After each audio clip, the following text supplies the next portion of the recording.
सबको पता है किस तरह से जो सेना के जवान हम लोग जब नींद की चैन की नींद सोते हैं तो सेना हमारी रक्षा करती है, तब हम चैन से सोते हैं।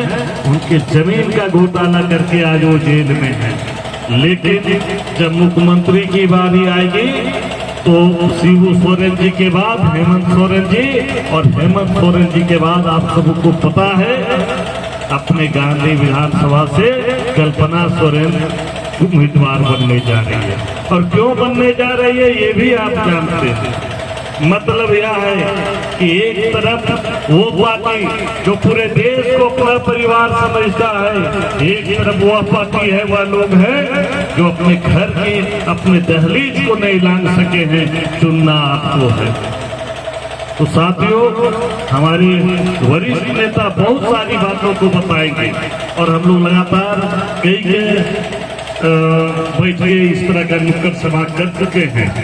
बाकी भी विषयों को रखेंगे, लेकिन मैं बस इतना ही आग्रह करने के लिए आया हूं कि पहला मत देश हित राष्ट्र हित, जिनका लक्ष्य है सबका साथ, सबका विकास, सबका विश्वास। और दूसरा जो मत आपको करना है अपने गांधी विधानसभा के लिए, अपने राज्य के लिए। आप सब जानते हैं कि राज्य में किस तरह से जो लोग सत्ता में हैं, जो लोग सत्ता चला रहे हैं, विकास का आप एक भी काम नहीं गिरा सकते हैं।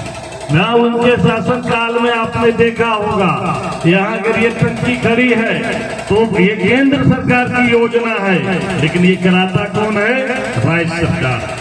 स्थिति यह है, भ्रष्टाचार का इतना दलदल में है कि हमने सुना है, हमने देखा है कि हमारे स्थानीय जनप्रतिनिधि, चाहे मुखिया हो, पंचायत समिति हो, जिला परिषद हो, अगर गलत काम हो रहा है इसकी मांग भी उठाते हैं, इसके लिए बोलते भी हैं, लेकिन कोई सुनने वाला नहीं है, कोई भी समझने के लिए नहीं है। वो कहता है कि जो हमारा तो बात, हमारा तो मंत्री जी से है, तुमको जहाँ जाना है जाओ, हमारा जो मर्जी है, नल जल योजना हम अपने हिसाब से करेंगे। ये भ्रष्टाचार, जमीन वही लूटे, जेल चले गए, माइंस घोटाला वही करे, और युवाओं के साथ जो खिलवाड़ किया है ये 4.5 वर्षों में आप सबों से छुपा नहीं है। इन्होंने कहा था कि जब हम सत्ता में आएंगे BA पास तो 5,000, MA पास तो 7,000 भत्ता देंगे, नौकरी जब तक नहीं मिलेगी तो भत्ता देंगे, और अगर हम यह नहीं कर पाए तो हम मुख्यमंत्री पद से इस्तीफा देंगे। ना उन्होंने भत्ता दिया, ना उन्होंने इस्तीफा दिया, अपने जगह पर वो चले गए।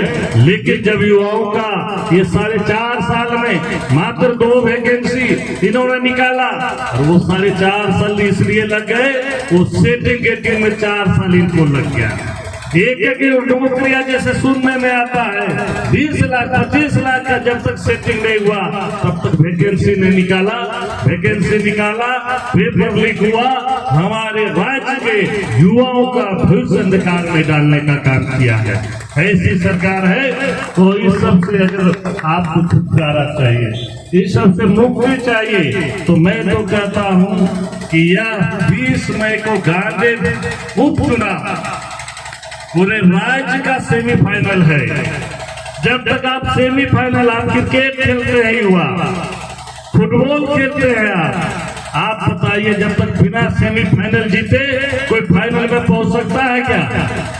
तो ऐसी लुटेरी, ऐसी भ्रष्टाचार की सरकार को अगर 2024 के दिसंबर में आप हटाने का निर्णय लिए हैं, आप सोचे हैं कि ऐसी सरकार नहीं रहनी चाहिए जो अपनी जनता का भलाई नहीं कर सके, तो आपको पहले सेमीफाइनल जीतना होगा, और सेमीफाइनल आपका गांधी में होगा। आप सेमीफाइनल जीतेंगे तो निश्चित रूप से काम करने वाली सरकार, जिनकी उपलब्धियां हमारे नेता बताएंगे, आप 2014 से 19 तक किस तरह से विकास अपने पूरे राज्य में चल रहा था, ये हमारे मंत्री भी थे, हमारे अमर बाबू जी मंत्री भी थे, कामों के बारे में भी बताएंगे। तो बस इन्हीं आग्रह, इसी विनती के साथ कि लोकसभा में पहला जो मत आप देंगे, कमल फूल को देंगे, अन्नपूर्णा जी को देंगे, तो देश के प्रधानमंत्री नरेंद्र भाई मोदी जी तीसरी बार मजबूती के साथ सरकार बनाएंगे जो सबका कल्याण चाहते हैं, और दूसरा अपने राज्य अपने गांधी की भलाई चाहते हैं, इच्छा रखते हैं। तो मैं भी आपको वचन देता हूं कि मैं आपको सबों के साथ पग पग आपके साथ जो मेरे पास समय बचेगा, आपका विश्वास आपका प्रेम हमें प्राप्त होता है तो मुझे मात्र 4 महीने काम करने का समय मिलता है, और ये 4 महीना नहीं, हम 4000 घंटा जोड़ते हैं और प्रत्येक घंटा आप सबों के साथ कदम से कदम मिला करके चलने का काम करेंगे। इसी आशा और उम्मीद के साथ मैं अपनी वाणी को विराम देता हूँ। धन्यवाद।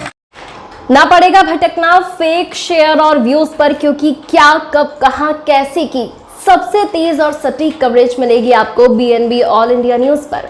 हर खबर को आप तक पहुंचाने से पहले खरे सोने की तरह तौलेगा। आप बने रहें BNB ऑल इंडिया न्यूज के साथ, क्योंकि BNB सच है तो बोलेगा।